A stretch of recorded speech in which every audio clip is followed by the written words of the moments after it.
నమస్తే, welcome to I dream. నా పేరు ప్రసాద్. జనసేన అధినేత పవన్ కళ్యాణ్ ఒక కీలకమైన నిర్ణయం తీసుకున్నారు. తెలుగుదేశం పార్టీతో 10 ఏళ్ల పాటు ఒక సుదీర్ఘమైన మద్దతు ఇచ్చే ప్రక్రియను కొనసాగిస్తామని చెప్పారు. అంటే మిత్రపక్షంగా ఉంటామని కూడా ఆయన చెప్పడం జరుగుతుంది. ఇది రాజకీయ చరిత్రలో ఇది ఒక కొత్త అధ్యాయంగానే చెప్పాలి. దీన్ని ఏ రకంగా చూడాలి అంటే, సహజంగానే రాజకీయ పార్టీలు తమ పరిస్థితులకు అనుగుణంగా లేదంటే క్రమంగా ఎన్నికలకు ముందు, ఎన్నికల తర్వాత వ్యూహ ప్రతివ్యూహాలను మారుస్తూ ఉంటాయి. అది మిత్రపక్షంగా మార్చుకోవాలా, లేదంటే మనం బయట నుంచి మద్దతు ఇవ్వాలా, లేదంటే అంశాల వారీగా మద్దతు ఇవ్వాలనేది నిర్ణయాలు తీసుకుంటాయి. కానీ ఇవేమీ ఆలోచించకుండా ఒక పార్టీ పెట్టి 10 ఏళ్ళు పైగా పార్టీ నడిపి తెలుగుదేశం పార్టీతో 10 ఏళ్ల పాటు స్నేహపక్షంగా ఉంటారని చెప్పడం అంటే ఇది బూమ్రాంగ్ అయ్యే నిర్ణయమా? ఖచ్చితంగా అలాగే అని రాజకీయ విశ్లేషకులు భావిస్తున్న పరిస్థితి. అయితే దీని మీద మేధావర్గం ఏమనుకుంటుంది అనే అంశాలకు సంబంధించి ఆంధ్ర యూనివర్సిటీ ప్రొఫెసర్ విజయ్ కుమార్ ఉన్నారు. సార్ నమస్తే సార్. సార్, పవన్ కళ్యాణ్ గారు ఒక నిర్ణయం తీసుకున్నారు. అంటే ఖచ్చితంగా ఇది పెద్ద చారిత్రకమైన నిర్ణయం అయితే నేను చెప్పలేను. ఎందుకంటే నాకున్న అనుభవం ప్రకారం ఒక పార్టీ ఎప్పుడు కూడా అంశాల వారీగా మద్దతు ఇవ్వడం కానీ, లేదంటే అప్పటి పరిస్థితులకు అనుగుణంగా, లేదంటే వేరే పార్టీకి భిన్నంగా మనం ఈ పలానా పార్టీతో కలవాలి, ఒక సైద్ధాంతికపరమైన ఆలోచన పరంగా ఈ పార్టీలు ఉన్నాయి కాబట్టి వీళ్ళతో కలిసి మనం ఎన్నికలకు వెళ్ళాలని నిర్ణయించుకుంటూ ఉంటాయి. కానీ ఇప్పుడు కలిసి వెళ్తున్నారు, ఇంకా ఫలితాలు రాలేదు, ఎలా ఉంటుందో తెలియదు. కానీ ముందుగానే మరో 10 ఏళ్ల పాటు కూడా కలిసి వెళ్తామని పవన్ కళ్యాణ్ చెప్పడాన్ని చూస్తే ఆయన ఆలోచన క్రమాన్ని, లేదంటే ఆయన పరిణితి చెందిన విధానాన్ని ఏ రకంగా చూడాల్సి ఉంటుంది సార్? అంటే ఇక్కడ రెండు పార్శ్వాల్లో చూడాలంటే, two sides of the same coin లాగా. ఒక పద్ధతిలో పవన్ కళ్యాణ్ గారు పబ్లిక్కి కనిపించేది ఏంటంటే, he's a honest, bold and emotional leader. ఒక పక్క నిజంగా అదే అయితే ఆయన ఈ పార్టీకి ఈ 17 సంవత్సరాల్లో ఆయన మంచి లీడర్ అయ్యేవారు. ఏదో ఒక అంశాన్ని, ఒక పద్ధతిని ఫాలో అయితే, అతని పద్ధతిని ఫాలో అవ్వకుండా ఉండటం వల్లనే అతను ఈ స్టేజ్కి అతను ఏమవుతాడో ఆయనకే తెలియదు. అతనికి there is no any chance. Other side చూసుకోవాలనుకుంటే ఇప్పుడు రియల్గా ఇప్పుడు నాకు కనిపిస్తున్నది ఏంటంటే, Pawan is a playing with all the people and in Andhra Pradesh with the political parties, with his intelligence. ఆయన తెలివితేటలతో, అంటే ఇందాక ఏమంటే బాగా ఉంటాడు, ఎమోషనల్గా ఉంటాడు అని అనుకున్నాం ఒక సైడ్, అలా కనిపిస్తున్నాడు. ఇప్పుడు ఇటువైపు ఏంటంటే ఇంకో కోణంలో చూసుకుంటే ఆయన ఎలా కనిపిస్తున్నారంటే, he's playing with all the people with his intelligence అనమాట. ఆయన ఇంటెలిజెంట్ గేమ్ ఆడుతున్నాడు ఆయన. మీకు ఇంటెలిజెంట్ గేమ్ ఎలాగ ఆడుతున్నాడు అంటే, అది ఉన్నదే చెప్తున్నాను. మీరు తెలంగాణలో ప్రైమ్ మినిస్టర్ గారు వచ్చేటప్పుడు డయట్ షేర్ చేసుకున్నారు. ఆయన పక్కన కూర్చున్నారు. అంటే ఏంటి, బీజేపీ ఇంటెలిజెంట్ గేమ్ అంటే చెప్తున్నాడు, పొలిటికల్ ఇంటెలిజెంట్ గేమ్ ఆయన ఆడుతున్నాడు. ప్రైమ్ మినిస్టర్ గారు పక్కన కూర్చొని వాళ్ళతో ఎలియన్స్ పెట్టుకొని ఆ పార్టీ, అందులో కాంగ్రెస్ని ఒక్క మాట అనలేదు, బీఆర్ఎస్ని ఒక్క మాట అనలేదు. అంటే ఆ డయాస్ మీద ఉన్నాడంటే కాంగ్రెస్ని పూర్తిగా విమర్శించాలి. అంటే బీజేపీతో నీవు కలిసి ఎలియన్స్ పెట్టుకున్నాడు కదా, అంటే కాంగ్రెస్ను బదనాం చేస్తే కదా బీజేపీ ఎక్కడ వస్తుంది. అంటే ప్రైమ్ మినిస్టర్ గారు పక్కన కూర్చొని అతను కాంగ్రెస్ని పాయింట్అవుట్ చేయలేదు, అటు బీజేపీ బీఆర్ఎస్ని కూడా చేయలేదు. అక్కడ చాలా తెలివిగా వ్యవహరించాడు. అంటే దీన్ని తెలివైన కాదు అదే అది తెలివే అది ఇంటెలిజెంట్ గేమ్ అంటే నేను అంటున్నానంటే, తర్వాత క్యాంపెయిన్కి పరిపుష్టిగా పూర్తిగా చేయలేదు. ఇంకో 4వ పాయింట్ అందులో డయాస్ మీద ఇంకే ఆయన చేసింది ఏంటంటే, ఈ ఎలక్షన్ క్యాంపెయిన్ అది మానేసి ప్రైమ్ మినిస్టర్ గారి తాలూకా ఫెలిసిటేషన్ మీటింగ్లో మాట్లాడాడు. చూసారా, అక్కడ ఇంటెలిజెంట్ అది. ఇవన్నీ మానేశాడు. బీఆర్ఎస్ని ఒక పాయింట్ అవుట్ చేయలేదు, చంద్రశేఖర్ గారు కాంగ్రెస్ని చేయలేదు, ఎవరిని చేయలేదు. అక్కడ టీడీపీని కూడా బీజేపీకి చేయాలి కదా, కాంగ్రెస్కి ఎందుకు చేస్తుందని చెప్పలేదు డైరెక్ట్గా. అక్కడ ఏం చేశారు తెలివితేటలకు, ఆ డయాస్ ఇచ్చిన 3-4 నిమిషాలు కూడా ఆయన ఏం చేస్తే ప్రైమ్ మినిస్టర్ గారి తాలూకా ఫెలిసిటేషన్. అతను ఏంటి అచీవ్మెంట్స్, ఈ 10 ఏళ్ళలో 9.5 ఏళ్ళు ఏమేమి చేశారు, ఇవన్నీ ఆయన పొగిడారు. అక్కడ ఇంటెలిజెంటా కదా ఫస్ట్ పాయింట్. అది ఇంటెలిజెంట్ గేమ్ ఆడుతున్నాడని చెప్పడానికి. ఇక మన ఉత్తరాంధ్ర ప్రాంతంకి వచ్చినప్పటికీ నాకు రేపు జ్ఞాపకం సరిగ్గా 2018 జూన్ 28వ తారీఖున ఇక్కడ ఆ రిసార్ట్స్కి వచ్చారు. గీతం ఎదురుగా హరిత రిసార్ట్స్ అవుతుంది. Okay sir. రిసార్ట్స్కి వచ్చేటప్పుడు ఆయన ఒక స్టేట్మెంట్ ఇచ్చాడు దీంట్లో ఆ మీటింగ్లో. మా ప్రొఫెసర్స్ కూడా చాలామంది వెళ్ళారు.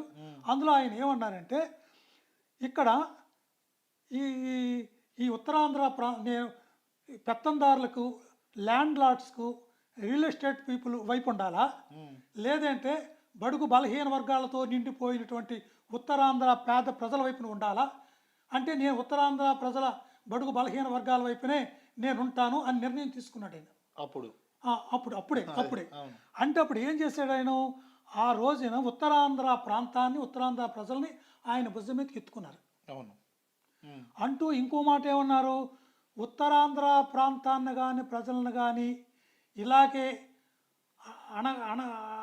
అణగదొక్కితే వాళ్ళని ఎక్స్ప్లైట్ చేస్తే నేను ఇంక ఊరుకునేది లేదు, ఇలా ఊరుకుంటే ఇలాగ వాళ్ళు పీడించి పిప్పు చేస్తున్నారు. ఇప్పుడు అంటే అప్పుడు అర్థం ఏంటి, ఆయన ఎవరిని అన్నట్టు 2018లో ఏ ప్రభుత్వం ఉంది, తెలుగుదేశం ప్రభుత్వం ఉంది. అంటే తెలుగుదేశం ప్రభుత్వం అని అన్నాడు. అందుకే ఈ మాట చెప్తున్నాను నేను. ఆ ప్రజల్ని ఇప్పుడు ఈ ఉత్తరాంధ్ర ప్రాంతాన్ని అణచివేసి పీల్చి పిప్పు చేస్తున్నారు, నేను ఇంక ఊరుకునేది లేదు. తెలంగాణలో అయితే మనోభావాల ప్రజలు ఎలాగైతే దెబ్బతిన్నాయో, ఇప్పుడు ఇదే అణగదొక్కబడితే ఈ ప్రాంతాన్ని నేనే నాయకత్వం వహించి ఈ ప్రత్యేక గిరిజన ఉత్తర ఆంధ్రప్రదేశ్ని నేనే నడుము కడతాను అని ఆ రోజుని భుజం మీద ఎత్తుకున్నారు. ఇప్పుడు అది మానేసి ఆ ప్లేట్ భుజం కింద పడేసి ఇటు తెలుగుదేశాన్ని, అమరావతిని భుజం మీద ఎత్తుకున్నారు. అక్కడ డైబాలికల్ కదా, ఆయన తాలూకా ఇంటెలిజెంట్ గేమే కదా అది. ఇంటెలిజెంట్ గేమ్ అంటే సార్ ఇది డౌట్ ఏంటంటే, మీరు ఇంటెలిజెంట్ అంటే మీరు ఏ కోణంలో ఆలోచిస్తారు? అంటే ఈ తెలివైన రాజకీయం నడిపిస్తున్నాడు అనుకోవాలా, లేదంటే జనం ఆ రకంగా మనం ఏం చేసినా జనం రిసీవ్ చేసుకుంటున్న తెలివి తక్కువ విధానంతో వెళ్తున్నాడా? ఇప్పుడు మీరు అన్నారు కదా సార్, బీజేపీ మోడీ గారిని ఒక సన్మాన సభలో మార్చేశాడైనా మాట్లాడారని చెప్పారు. కానీ ఇప్పుడు ఇంత మాట్లాడిన తర్వాత కూడా వచ్చే ఎంపీ ఎన్నికలకు సింగిల్గా వెళ్తామని బీజేపీ ప్రకటించింది. అంటే సింగిల్గా అంటే దాని అర్థం ఏంటి, ఎన్డీఏ భాగస్వామ్య పక్షంగా ఉన్న జనసేనకు పక్కన పెట్టేసింది. మరి అతని ఇంటెలిజెన్స్ ఏమైంది? నెంబర్ 1. తర్వాత ఇప్పుడు కూడా మీరు అన్నట్టు ఏంటంటే, ఎప్పటికప్పుడు తన గోముఖ వ్యాఘ్రం అంటే 2 ముఖాలుగా ఇక్కడ ఒకలా చెప్పడం, రేపు ఇంకోలా చెప్పడం, ఇలా మార్చుకుంటూ వెళ్ళడం వల్ల అతను ఇంటెలిజెంట్ అని ఆయన అనుకుంటాడు. జనం మనం ఏం చెప్పినా ఆ రోజుకి వినేస్తారని. కానీ రేపు వినే పరిస్థితి ఉంటుందా ఇలాంటి భావనల వల్ల, ఇలాంటి ఆలోచన విధానం కానీ, ఇలాంటి మనం రోజుకో మాట చెప్పడం వల్ల? అంటే అతనికి మొదటి నుంచి అతనికి ఇన్కన్సిస్టెన్సీ అండి. అతని తాలూకా లాయల్టీస్ మారిపోతుంటాయండి. అంతకుముందంతా 2018లో చంద్రబాబు నాయుడు గారు 2014-19లో ఉన్నప్పుడు ఆయన దుమ్మెత్తి పోసారండి. అది అంటే షిఫ్టింగ్ నేచర్ అతనికి ఉంది. షిఫ్ట్ ఇన్కన్సిస్టెన్సీ ఆయనలో ఉంది. ఆయన లాయల్టీస్ ఎప్పటికప్పుడు మారిపోతుంటాయి. ఇప్పుడు రేపు ఒకవేళ జరగరాని జరిగి చంద్రబాబు నాయుడు వస్తే మళ్ళీ అతనికి ఎదురు తిరగడానికి మీరు అనుకుంటున్నారా? ఏమో మరి. పోటీ తిరగకపోతే సరే, దాని గురించి మాట్లాడదాం. అంటే 2014లో ఎన్ని తప్పులు చేసినా సైలెంట్గానే కూర్చున్నాడు కదా పవన్ కళ్యాణ్. చేసింది లేక, అదే అన్న చేసేది లేక అని ఇప్పుడు రేపు పొద్దున ఆయనకి అంటే ఆయన ఆ సీట్లు కూడా రావనుకుంటున్నారా? ఇప్పుడు మీకు ఎక్కడ గేమ్ కూడా వస్తుంది. అంటే ప్రజలకి కూడా కొంత ప్రజలు కూడా కొంత తెలియాలి కదా. ఆయన తలక కొద్దిగా ఉన్న చారిస్మాటిక్ అంటే సెలబ్రిటీని, ఆయన క్యాస్ట్ని, సెలబ్రిటీని వాడుకుంటున్నాడు. ఆయన ఉన్న సామాజిక వర్గాన్ని ప్లస్ ఆయనకున్న సెలబ్రిటీని ఆయన వాడుకుంటున్నాడు. ఇప్పుడు ఎక్కడ చూడండి ఇంటెలిజెంట్ గేమ్ అంటే, ఇక్కడ ఏ 2 పార్టీలకైతే పడదో ఆ 2 పార్టీల వైపున ఉన్నాను అంటున్నాడు. 2 పార్టీలు ఏంటి, బీజేపీ సస్యామరా తెలుగుదేశం వద్దంటుంది. కానీ తెలుగుదేశంతో ఎలియన్స్ పక్కాగా ఎస్టాబ్లిష్ చేసుకున్నాడు, బీజేపీతో ఉన్నాను అంటున్నాడు. మరి ఇక్కడ ఈ తెలివితేటలేంటి? అంటే ఇంటెలిజెంట్ అంటే తెలుగు తక్కువ ఇంటెలిజెంటా లేకపోతే ఇక్కడ చెప్పండి. ఒకే స్టేట్ వేరే స్టేట్ ఉన్నాడు, వేరే స్టేట్ కాదు, సేమ్ స్టేట్ లోనే ఉంటాడు. రేపు ఇంకా ట్విస్టింగ్ ఎలా ఉంటుంది చెప్పంటారా? అది సరదాగా. అంటే అతను ఇక్కడేమో టీడీపీ అంటాడు, బీజేపీ ఒప్పుకోవట్లేదు, కానీ బీజేపీ అంటున్నాడు. అంటే ఆడుకుంటున్నాడా లేదా is playing with other parties also. Sir ఇది ఓకే, ఇది ఓకే సార్, మీరు చెప్పింది మామూలు కామెడీ కాదు సార్, ఇది కామెడీ మరి సీరియస్ కాదు. మరి నిజమే ఏం చేస్తాం మరి, రాజకీయ కామెడీ అంటే నిజంగా సార్. ఇంకా ముఖ్యమైన విషయం ఏంటంటే సార్, ఇప్పుడు ఈ ఎన్నికల వరకే మనం మిత్రపక్షంగా ఉండాలి, మద్దతు ఇవ్వాలి, కంబైన్డ్గా అంటే కలిసి పోటీ చేయాలని మనం అనుకుంటాం. జనరల్గా మనం చూస్తూ ఉంటాం సార్, రాజకీయ పార్టీలు ఎన్నికల వారీగా మద్దతు ఇచ్చుకోవాలా, స్నేహపక్షంగా ఉండాలని నిర్ణయించుకుంటాయి. కానీ ఇతను ఆల్రెడీ 10 ఏళ్ళకి పార్టీని లీజుకి ఇచ్చేసినట్లుగా 10 ఏళ్ళు నేను తెలుగుదేశం పార్టీతో ఉంటానని చెప్పడం ఏంటి సార్? ఇది ఇది చాలా నాకు చాలా ఆశ్చర్యం ఏ అనిపించింది. ఆశ్చర్యం లేదండి. అంటే ఇది టెంట్ హౌస్ పూర్తిగా అంటే అమ్మేసి అంటే పరోక్షంగా ఆ తెలుగుదేశంలో జనసేన కలిపేసినట్టేనా? అలా కాదండి, కరెక్ట్. ఇప్పుడు అన్ని మాటలు as on today what you said this correct అండి. ఓకే, నేను మొన్న 2 రోజుల క్రితం మాట్లాడదాను, నేను ఆదివారం గురించి మాట్లాడతాను. ఆయన 10 years లాయల్టీస్ గురించి ఆయన కన్ఫర్మ్ చేస్తాడు. ఆయన వరకే, ఆయన పొలిటికల్ జనసేన పార్టీ కానీ కార్యకర్తలకు కానీ సెక్రటరీ లీడర్స్ కాదు. మరి అలాంటప్పుడు 10 ఏళ్ళు ఇచ్చినాడు. ఆదివారం నేను మన చంద్రబాబు నాయుడు గారి ఇంటికి వెళ్ళే వరకు ఆయన విశాఖపట్నం మీటింగ్కి వస్తాను ఎందుకు చెప్పలేదు? చెప్పాలి కదా. 10 ఏళ్ళు ఉన్నప్పుడు కమిట్ అవ్వాలి కదా. అంటే ఇతను రేపు వచ్చాడు, ఇందాక అన్నారు కదా ఆయన మాట ఇచ్చేసాడు ఉంటాడని. రేపు అతనితో ఇన్కన్సిస్టెన్సీ లాయల్టీస్ మారిపోతాడు. ఈ 2014-18 మళ్ళీ ఎలాగైతే ఎదురు తిరిగాడో రేపు తెలుగుదేశం కూడా తెలుసుకోవాలి, ఆయన గురించి తెలుసుకోవాలి కదా. ఈ నిన్న మీటింగ్ పవన్ కళ్యాణ్ నుంచి పాఠం నేర్చుకోవాలి. Lesson already has given such lesson to Telugu Desam Chandrababu Naidu. నిన్న అక్కడికి వెళితే కానీ మరి చంద్రబాబు నాయుడు గారు పవన్ కళ్యాణ్ గారికి వెళ్ళాల్సిన అవసరం వచ్చింది. ఫోన్లో చెప్పిస్తే కళ్యాణ్ గారు మీరు వచ్చేయండి అని చెప్పిస్తే వచ్చేయాలి కదా. అంటే వెళ్ళంటే అతను ఈగో సాటిస్ఫై చేశాడు. అతను కార్యకర్తలు ఈగో సాటిస్ఫై, అది పక్క ముందు పవన్ కళ్యాణ్ ఈగో సాటిస్ఫై చేయడానికి వెళ్ళాడు ఆయన. ఇతను ఏమైనా జారిపోతే అంటే ఆ ఫీలింగ్ అతను ఇచ్చేబట్టి ఇతను వెళ్ళాడు. అంటే మీరంటే పెర్మనెంట్ 10 years అంది ఇదేమి డాక్యుమెంట్ అది రాసి ఇచ్చేయలేదు. ఇది మామూలు పొలిటికల్ ప్రామిసెస్. అంటే నేను అనేది ఏదైనప్పుడు కూడా ఒక రాజకీయ నాయకుడు ఇన్నేళ్ళు పార్టీ నడుపుతున్నాడు, 10 ఏళ్ల పాటు మిత్రపక్షంగా ఉంటానని ఒక మాటతో అనేస్తే వెనక కేడర్ ఏమనుకుంటుంది? లేదంటే వాళ్ళకి కదా కీలకం సార్. నాయకుడిగా తయారవ్వాలంటే కేడర్ లేనిదే ఇంక నాయకుడు ఎలా ఉంటాడు? ఇప్పుడు కేడర్లో కూడా విపరీతమైన చర్చ మొదలవుతుంది కదా సార్. ఏంటి ఇలా అతను అమ్మేస్తున్నాడా పార్టీని, లేదంటే ఇప్పటికిప్పుడే చెప్పాల్సిన అవసరం ఏముంది? ఇదంతా చాలా రాంగ్ కదా అనే భావన కూడా వచ్చేస్తుంది కదా సార్ కేడర్లో. మనం అనుకున్నట్టు ఇప్పుడు ఇంతవరకు ఆయన ఏం చెప్తే అది నడుస్తారు జన సైనికులు, నేను ఏం చెప్తే అది వినండి అని మొన్నటి కూడా అన్నాడు ఆయన. నేను చెప్పిన మాట వినాలని కూడా ఇప్పుడు హుకుం జారీ చేస్తున్నారు. ఇప్పుడు 10 ఏళ్ళు నేను ఉంటాను, వెనక జెండాలు పట్టుకుని వెళ్ళండి అంటే జనసేన కార్యకర్తలు వినే పరిస్థితి ఉంటుందా సార్? ఇప్పుడు ఈ పాయింట్ మీరు చెప్పిన ఒకటే ఆన్సర్ అండి. ఆయనకున్నటువంటి political party Janasena organised party కాదండి అది. అంటే ఇప్పుడు ఆర్గనైజ్ అవుతున్నారు. గత 10 ఏళ్ళ నుంచి ఆర్గనైజ్ క్షేత్ర స్థాయిలో మొదటి నుంచి ఆర్గనైజ్గా నడుపుకు రాలేదు. అతనికి ఉన్నదంతా అనార్గనైజ్డ్ పొలిటికల్ పార్టీ. అతను ఏదన్నా పెద్ద ఎఫెక్ట్. ఎప్పుడు ఒక మాట ఇచ్చానంటే దానికి అకౌంటబిలిటీ ఉండాలి. నేను ఈ ప్రామిస్ చేశానంటే నా కార్యకర్తలకు కానీ నా పార్టీ లీడర్కి కానీ తర్వాత ఎగ్జిక్యూటివ్ కమిటీకి కానీ ఇంకో జిల్లా లెవెల్లో అందరికీ నేను సర్ది చెప్పుకోవాలి అనేది ఆ భయం లేదు అతనికి. ఆ భయం లేనప్పుడు ఏ ప్రామిస్ అయినా ఆయన చేస్తారు. ఆయన ఎందుకంటే ఇంకా చెప్పాలంటే ఇవన్నీ అతని మీద పడక నెగిటివ్ కూడా కాదు, జరుగుతుంది మాటలు మాడుతుంది. ఆయన ఎందుకు తెలియలేదు? కాదు లేదు ఎందుకు. ఇప్పుడు దీని పాయింట్ అంతా ఏంటంటే ఆయనకి పవర్ ఇంతవరకు ఎక్సర్సైజ్ చేయలేదు అతను. పవర్ చేస్తే ఒక ఎమ్మెల్యేకి కానీ ఒక ఎంపీకి కానీ ఇంకో 10 మినిస్టర్ కానీ చేస్తుంటే పబ్లిక్తో రెస్పాన్స్ ఎలాగ మన అకౌంటబిలిటీ ఎలాగ ఆన్సరబుల్ అవ్వాలి. రేపు మళ్ళీ మనం ఇప్పుడు గెలిపించి సరిగ్గా ఆన్సరబుల్ మళ్ళీ మనల్ని ఓడగొడతారు కాబట్టి పబ్లిక్ వాటర్స్ అందరికీ కాన్స్టిట్యున్సీలో ఆన్సరబుల్గా ఉంటాడు అతను. ఇప్పుడు అది లేదు అతనికి, అది తెలియదు అతనికి. అది పర్సనల్ ఎక్స్పీరియన్స్ వస్తే అతనికి తెలియదు. డైరెక్ట్ ఎలక్షన్స్లో గెలవలేదు, పబ్లిక్ రిప్రజెంటేటివ్గా లేడు, ఎమ్మెల్యే ఎంపీగా లేదు కాబట్టి ఈ ఈ తప్పటి అడుగులో మరి ఇంత ఇంటెలిజెంట్గా ఏమో తెలుగు తక్కువగా ఏమో ఏదో జరుగుతుంది అతనిలోని.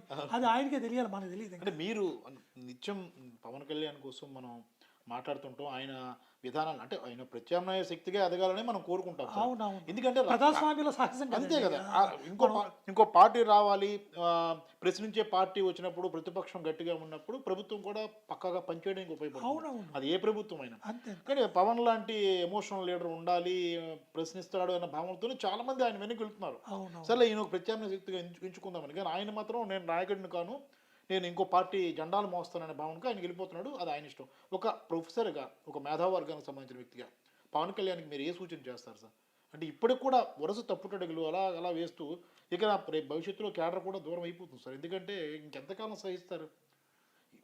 సొంత డబ్బులు పెట్టుకొని పవన్ కళ్యాణ్ వెనక వెళ్తున్నోళ్ళు వందలు, వేలలో ఉంటారు సార్. ఉన్నారండి. వాళ్ళకి దండం పెట్టేసే పరిస్థితి వచ్చింది. అవును. ఒక ప్రొఫెసర్‌గా మీరేం సలహా ఇస్తారు సార్ పవన్ కళ్యాణ్? ఇప్పుడు కూడా మార్చుకోండి బాబు అనేసి. అంటే మీరు ఒక్క వరల్డ్లో అడిగితే మనం ఇచ్చే సలహా ఆయన పాటించరు. యెస్. అంతే.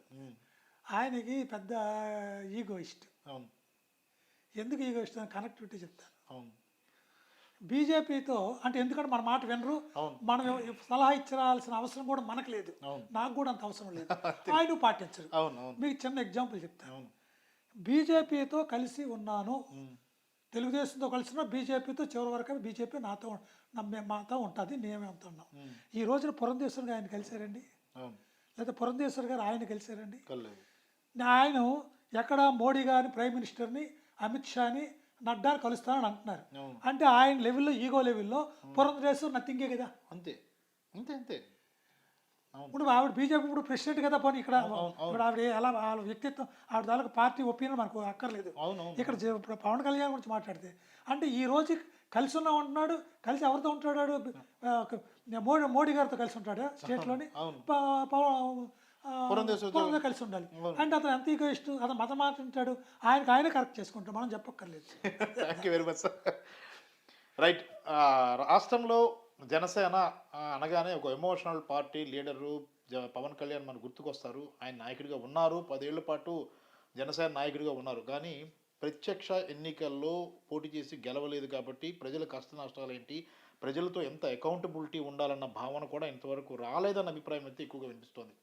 సహజంగానే ఒక రాజకీయ పార్టీ మిత్రపక్షంగా మారాలనుకున్నప్పుడు ఎన్నికల ముందే నిర్ణయాలు తీసుకుంటుంది. సిద్ధాంతపరంగా ఎలాంటి పార్టీతో కలవాలనేది నిర్ణయం తీసుకుంటుంది. అది కార్యకర్తలు, నేతల అభిప్రాయాన్ని తీసుకుని నిర్ణయాలు తీసుకుంటుంది. కానీ పవన్ కళ్యాణ్ మాత్రం ఏకంగా 10 ఏళ్ల పాటు జనసేనను లీజుకి ఇచ్చేసినట్లుగా, తెలుగుదేశం పార్టీకి లీజుకి ఇచ్చినట్లుగా ప్రకటించడం అనేది పెద్ద బూమ్రాంగే అవుతుందన్న భావన అయితే వ్యక్తమవుతుంది. ఈ విషయంలో జన సైనికులు, ఆ పార్టీకి సంబంధించిన సీనియర్ నేతలంతా కూడా తీవ్రమైన వ్యతిరేకతను వ్యక్తం చేస్తున్నారు. ఇదేంట్రా బాబు అనే పరిస్థితి కూడా వస్తున్నారు. మరి ఇప్పటికైనా పవన్ కళ్యాణ్ మనసు మారుతుందా? ఆయన కూడా ప్రజల అభిప్రాయాలను, కార్యకర్తల అభిప్రాయాలను, నేతల అభిప్రాయాలను తీసుకొని ముందుకెళ్తారా? లేదంటే సొంత నిర్ణయాలతో ఆయన చెప్పిందే వేదంగా జన సైనికులు భావిస్తారని ఆయన ముందుకెళ్తారన్నది ఆయనే తేల్చుకోవాల్సిన పరిస్థితి. కెమెరామెన్ మూర్తితో ప్రసాద్, ఐడ్రీ మీడియా, విశాఖపట్నం.